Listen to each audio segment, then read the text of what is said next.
আসসালামু আলাইকুম, সবাই কেমন আছেন? আশা করি সবাই ভালো আছেন। এখানে আমি 3টা ডিম নিয়েছি। 3টা ডিম দিয়ে আমি কিভাবে 1 পাউন্ড ওজনের স্পঞ্জ কেক বা ক্রিম কেক বলতে পারেন বানাবো, সেই রেসিপিটাই আমি আপনাদের সাথে শেয়ার করব। এটা বানানোর জন্য আসলে পারফেক্ট ভাবে কেক বানানোর জন্য আসলে মাপটা ঠিক রাখতে হবে। মাপটা ঠিক রাখার জন্য আমাদের এরকম একটা কিচেন স্কেল ব্যবহার করবেন। কিচেন স্কেলের উপর আমি একটা বাটি বসিয়ে দিয়েছি। বাটির মধ্যে এখানে আমি 60 গ্রাম ময়দা মেপে নেব। আপনারাও পারফেক্ট ভাবে কেক বানানোর জন্য অবশ্যই ময়দা ব্যবহার করার চেষ্টা করবেন। আটার থেকে ময়দা দিয়ে কেকটা কিন্তু খুবই ভালো হয়। ময়দাটা আমি এখানে 15 গ্রাম কর্নফ্লাওয়ার ব্যবহার করবো। কর্নফ্লাওয়ার দিলে কেকটা আসলে একদম স্পঞ্জ একদম সুন্দর নরম হবে। এই কারণে আমি কর্নফ্লাওয়ারটা ব্যবহার করতেছি। আপনারা পাউন্ড কেক বলেন আর স্পঞ্জ কেক বলেন, অবশ্যই কর্নফ্লাওয়ার ব্যবহার করার চেষ্টা করবেন। একটা ডিমের ওজন অনুযায়ী 5 গ্রাম কর্নফ্লাওয়ার দেবেন, তাহলে আপনাদের কেকটা সুন্দর পারফেক্ট হবে। এখানে আমি 3 গ্রাম বেকিং পাউডার নেব। আসলে কি আপনারা যখন এটা কিচেন স্কেলটা অনেক সময় বাতাসে আসলে মাপটা উঠানামা করে, আপনারা ফ্যানটা বন্ধ করে নিতে পারেন। আমি অতিরিক্ত গরমের কারণে ফ্যানটা বন্ধ করে নিলাম না। এখানে আমি 3 গ্রাম বেকিং পাউডার নিলাম। এটা আমি ফাস্টার বেকিং পাউডার ব্যবহার করেছি দেখে আমি লবণ দেব না। আপনারা ফাস্টার ছাড়া অন্য বেকিং পাউডার ব্যবহার করলে অবশ্যই কেকে কিন্তু একটু লবণ দেওয়ার চেষ্টা করবেন। আমি স্পঞ্জ কেকেই আসলে লবণটা দিব না ফাস্টার বেকিং পাউডারে।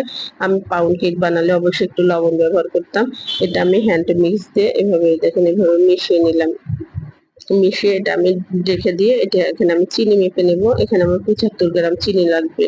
আর ডিমটা অবশ্যই 50 গ্রাম ওজনের নেওয়ার চেষ্টা করবেন। অনেক সময় ডিমের সাইজটা ছোট থাকে। ডিমটা যেন 50 গ্রাম হয় একটা ডিম, সে মাপটাই নেওয়ার চেষ্টা করবেন।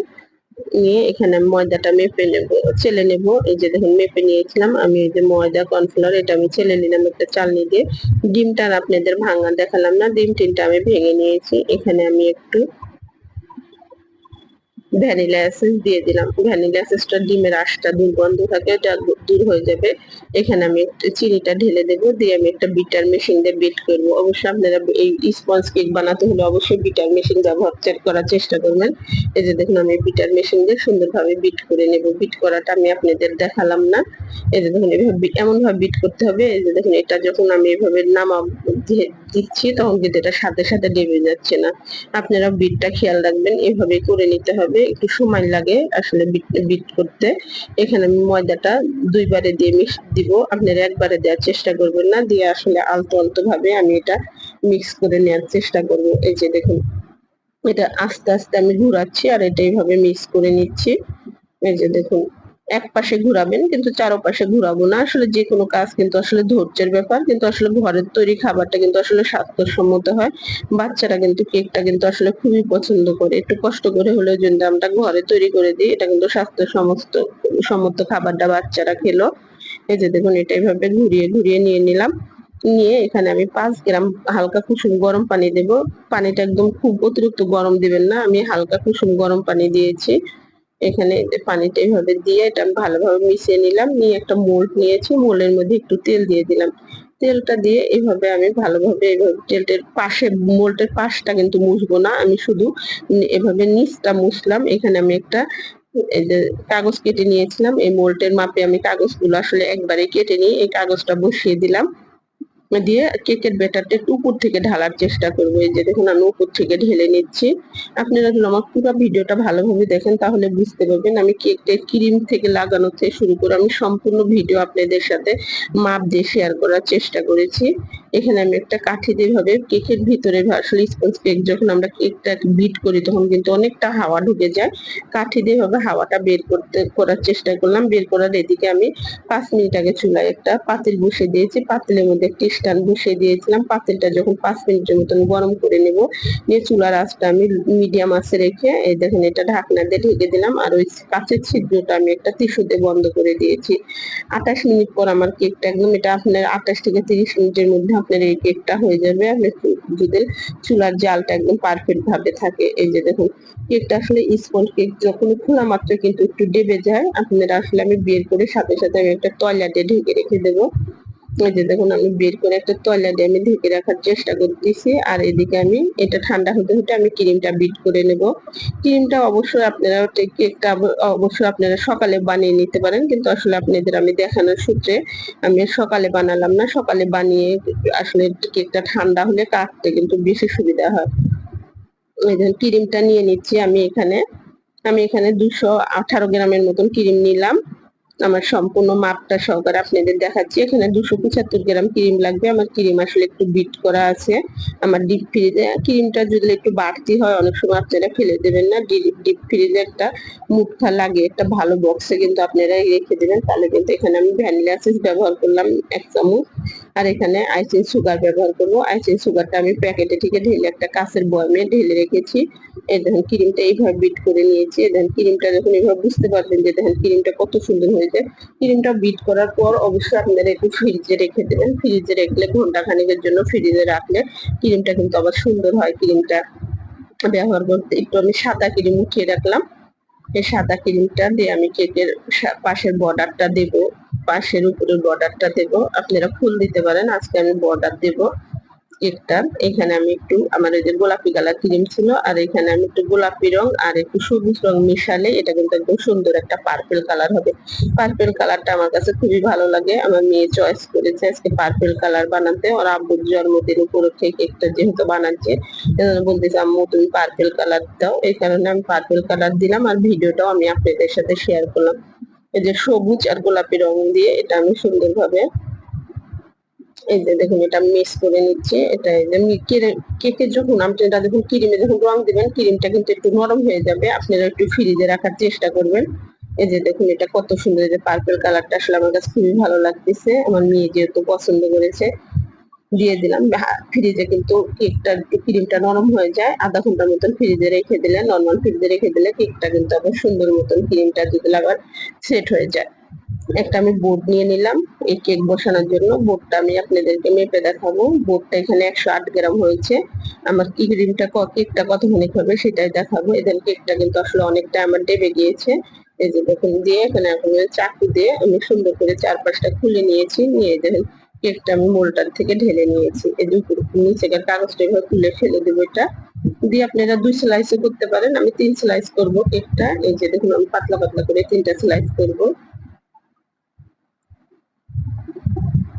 এই যে কেক কাটার কিন্তু এই প্রোডাক্ট গুলো পাওয়া যায়, আপনারা কিন্তু এই স্পঞ্জ কেক কাটার জন্য এগুলো ব্যবহার করবেন। এগুলো চাকু ছাড়া কিন্তু এই কেকটা চাকু দিয়ে কাটা যায় না। আপনারা ওইটা আমার মতন ওইটাই ব্যবহার করার চেষ্টা করবেন। দিয়ে এটা আমি এই যে দেখুন এই বোর্ডটার উপরে আমি একটু ক্রিম দিয়ে দিলাম। দিলে কিন্তু আসলে কেকটা নাড়াচাড়া যেন না করে, এই কারণে ক্রিমটা এইভাবে দিয়ে দিলে আমার স্লাইসটা বসিয়ে দিলে কিন্তু একদম সুন্দর মতন এখানে লেগে থাকবে। আর এই কেকটা আসলে আমি যেহেতু স্পঞ্জ কেকে তেল ব্যবহার করা হয় না, এই কারণে কিন্তু আসলে গুড়ি গুড়ি ভাবটা একটু বেশি উঠে। এখানে আমি চিনি দিয়ে এখানে আমি এই চামচের 2 চামচ চিনি আর হাফ কাপ পানি দিয়ে এটা আইসিং সুগার বানিয়ে নিয়েছি। এটা দিয়ে আমার এই সুগার থেকে একটু বেঁচে যাবে। আপনারা এইভাবে আইসিং সুগারটা এভাবে বানিয়ে নিতে পারেন। হালকা কুসুম গরম পানি নিয়েছিলাম চিনিটা তাড়াতাড়ি গলে যাওয়ার জন্য। আপনারাও হালকা কুসুম গরম পানি নেবেন, নিয়ে একটা ব্রাশ দিয়ে এইভাবে এই যে দেখুন আইসিং সুগার এই যে সুগার সিরাপটা এইভাবে আমি কিন্তু বসিয়ে দিলাম। এটা আসলে সুগার সিরাপই, আমি আসলে ভুল বলে ফেলেছিলাম সুগার সিরাপ। এই যে দেখুন এইভাবে দিয়ে এই যে কেক ফিনিশিং এর এটা দিয়ে কিন্তু এইভাবে আস্তে আস্তে উপরে আমি বসিয়ে দিলাম। এইভাবে দিয়ে আসলে ভিতরে কিন্তু অত ফিনিশিং এর দরকার নেই। ফিনিশিংটা আসলে সবার হাতের কাজ, এটা আসলে একজন কেউ সুন্দরভাবে দিতে পারে। আমি ফিনিশিংটা আসলে খুব একটা ভালো দিতে পারি না। এই যে দেখুন দিয়ে এটা কিন্তু এভাবে আমি এভাবে লাগিয়ে নিলাম। এভাবে কিন্তু প্রত্যেকটা পাটে পাটে আমি এভাবে ক্রিমটা লাগিয়ে নিব। এই দেখুন এই ভিতরে কিন্তু এখানে আমি আরেক পাট দিয়ে দেবো, এই জন্য এখানকার ফিনিশিংটা খুব একটা আমার দরকার নেই। এই যে দেখুন এটা দিয়ে পাশটা আমি ভালোভাবে একটু লাগিয়ে দেওয়ার চেষ্টা করতেছি। এই যে আসলে যে কোনো কাজ আসলে একটু সময় লাগবে। এই কেকটা আসলে এই ক্রিম কেকটা বানানো আসলে খুবই ধৈর্যের কাজ। এখানে আমি আরেক পাট বসিয়ে দিলাম, দিয়ে এটার উপরে আমি আইসিং সুগারটা দিয়ে সুগার সিরাপটা দিয়ে দেবো। এই যে সুগার সিরাপটা এভাবে বসিয়ে দিয়ে এটার উপরে আমি দিয়েছি। দিয়ে আমি একদম এই যে পাটটা দিয়ে এখন কেকটা একটু এভাবে আস্তে আস্তে চাপবেন। এইভাবে চাপলে কিন্তু কেকটা একদম সুন্দরভাবে বসে যাবে। এই যে আমি এইভাবে আস্তে আস্তে চাপতেছি।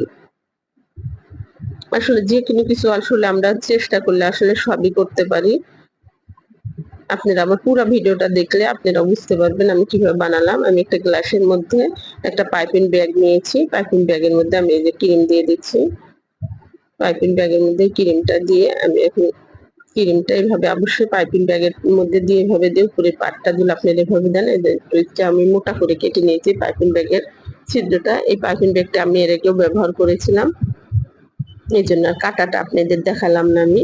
এই দেখুন এইভাবে চারপাশটা এভাবে ক্রিমটা লাগিয়ে নিলে আসলে সুন্দরভাবে ক্রিমের একটা মাপ থাকবে। উপরটা একটু ফিনিশিং দিতে আসলে খুবই ঝামেলা, আমার আসলে হাতে খুব একটা ভালো ফিনিশিং আসে না। তারপর আমি মনে করি নিজেরা তৈরি করে খাবো, যেহেতু ঘরের খাবারটা স্বাস্থ্যসম্মত হয়। এই জন্য তারপরে আমার মেয়ে খুবই বায়না করে আমার হাতের কেক খাবে, এই কারণে আমি আসলে কেক বানাতে এখন যেমনই পারি সেভাবে আপনারা চেষ্টা করলে আমার থেকে অবশ্যই সুন্দর পারবেন। এই যে দেখুন এইভাবে, তখন এইভাবে আস্তে আস্তে ফিনিশিং এটা দিয়ে আমি আস্তে আস্তে ফিনিশিং দেওয়ার চেষ্টা করতেছি। এই যে দেখুন এভাবে একটু বোর্ডটা ঘুরাতে হবে, টান বোর্ডটা।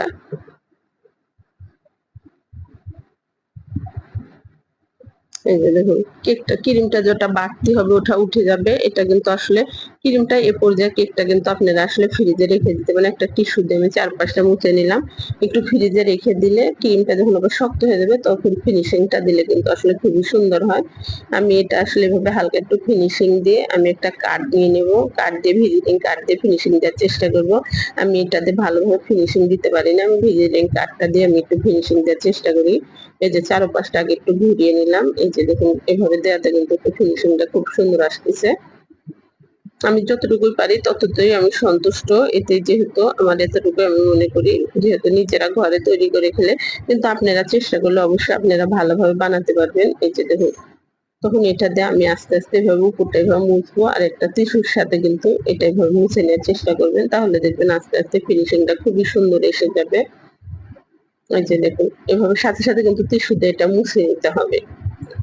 এটা এভাবে ভালো করে এই ফিনিশিং এটা ভালোভাবে এটা মুছে নিলে ক্রিমটা যখন উঠে যাবে এটাও তখন ফিনিশিং এসে যাবে। আমি আরেকটা গ্লাস নিয়েছি, গ্লাসের মধ্যে একটা নজেল ভরে নিব। এই যে পাইপিং ব্যাগের মধ্যে নজেলটা ভরে নিয়েছি, নজেলের মধ্যে আমি ক্রিম দিয়ে দেবো। আমি সাদা ক্রিমটা ব্যবহার করবো এখন। এখানে আমি কোনো ফুল দিব না, আমি এখানে বর্ডার দেওয়ার চেষ্টা করতেছি। আপনারা এভাবে দেখুন বর্ডারটা, এটা দিয়ে অবশ্য গোলাপ ফুল দেওয়া যায় কিন্তু আমি গোলাপ ফুল না দিয়ে আজকে আমি বর্ডার দিলাম। এই যে পার্পল কালারের উপর সাদা বর্ডারটা আসলে খুবই সুন্দর লাগতেছে, আমি নিচটাও একটু বর্ডার দেওয়ার চেষ্টা করলাম। এই যে দেখুন চারপাশটা যখন আমার বর্ডার দিয়ে হয়ে যাবে, এটা আমি এখন আমার হাজবেন্ডের নাম লিখবো। আমার হাজবেন্ডের জন্মদিন উপলক্ষে আমি আসলে কেকটা বানিয়েছি। আমি একটা চিকন একটা নিয়েছি, এই যে দেখুন এরকম আসলে চিকন পাওয়া যায়, এরকম নাম লেখার জন্য আপনারা কিনে নিতে পারেন, কারণ আমি নামটা খুব একটা নজেল এরকম চিকন নজেলটা কিনে নিয়েছি, আমি নামটা খুব একটা ভালো লিখতে পারি না, তারপর যতটুকু আসলে লেখার চেষ্টা করতেছি। এই যে দেখুন ওইখানে আসলে কেকটা আমার খোসা লেগে গেছে, খোসা লেগে যাওয়ার কারণে এরকম হয়েছে। আপনারা অবশ্যই সাবধানে কাজ করার চেষ্টা করবেন, যেন যে জায়গায় খোসা লেগে যাবে দেখেন এমন হয়ে যাবে যে হ্যাপি বার্থডে ইসমাইল লিখলাম, লিখে এখন এখানে আমি